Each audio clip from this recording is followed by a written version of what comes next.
புதுச்சேரியில் புதிய வரிகள் இல்லாத பட்ஜெட்டை முதலமைச்சர் நாராயணசாமி தாக்கல் செய்துள்ளார். இதனிடையே பட்ஜெட் விவரங்கள் இணையதளத்தில் முன்கூட்டியே வெளியானதாக கூறி அதிமுக மற்றும் என்ஆர் காங்கிரஸ் எம்எல்ஏக்கள் வெளிநடப்பு செய்தனர்.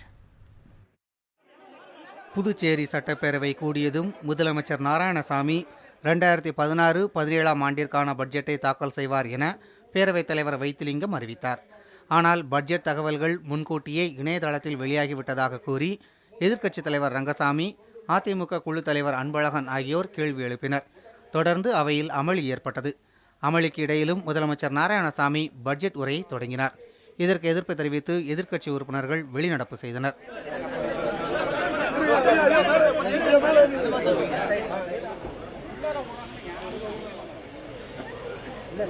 பட்ஜெட்டினுடைய ரகசியத்தை காவல் பண்ண முடியாத இந்த முதலமைச்சர் நாராயணசாமி தானாக முன்வந்து தன்னுடைய பதவியிலிருந்து விலக வேண்டும் என்று வலியுறுத்தி நாங்கள் வெளியில் வந்தோம். அதே போன்று இந்த பட்ஜெட் உரையை படிப்பதற்கு தார்மீக பொறுப்பும் தகுதியும் உரிமையும் இந்த முதலமைச்சருக்கு கிடையாது என்கின்ற விதத்தில் நாங்கள் கோஷம் எழுப்பி ஜனநாயக ரீதியில் வெளியே வந்தோம். அவையில் பட்ஜெட் உரையை தொடர்ந்த முதலமைச்சர் நாராயணசாமி 6665 கோடி ரூபாய் மதிப்பிலான திட்ட அறிவிப்புகளை வெளியிட்டார்.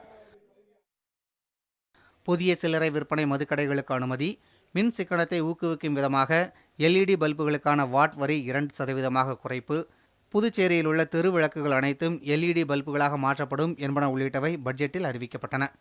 தலைக்கவசத்திற்கான வாட் வரி முற்றிலும் ரத்து செய்யப்படுவதாக அறிவித்த நாராயணசாமி, மீனவர்களுக்கு வழங்கப்படும் மானிய டீசலின் அளவு உயர்த்தப்படும் என்றும், குடும்ப அட்டைதாரர்களுக்கு வழங்கப்படும் இலவச அரிசி 10 கிலோவிலிருந்து 20 கிலோவாக உயர்த்தப்படும் என்றும் அறிவித்தார்.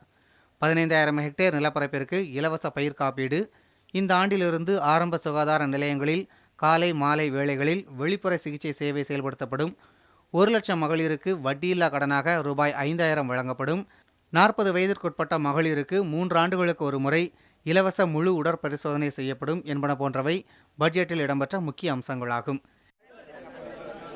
இதனிடையே வெளிநடப்பு செய்த எதிர்க்கட்சித் தலைவர் ரங்கசாமி, கடந்த ஆட்சியில் பணியமர்த்தப்பட்டவர்களை பணி நீக்கம் செய்வதற்கு தற்போதைய அரசுக்கு என்ன உரிமை இருக்கிறது என்று கேள்வி எழுப்பினார்.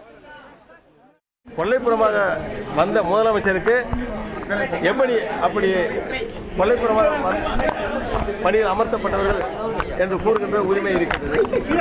அவ்வாறு கூற வேண்டும். என்ன உரிமை இருக்கிறது கூறுவதற்கு? அதனால் பணியில் இருந்து நீக்கப்பட்ட அத்தனை ஏழை இளைஞர்களையும் மீண்டும் பணியில் அமர்த்த வேண்டும். முன்னதாக அவையிலிருந்து வெளிநடப்பு செய்த அதிமுக எம்எல்ஏக்கள் புதுச்சேரி அரசை டிஸ்மிஸ் செய்ய கோரி துணைநிலை ஆளுநர் கிரண்பேடியிடம் மனு அளித்தனர். புதிய தலைமுறைக்காக செய்தியாளர் ரகுமான்.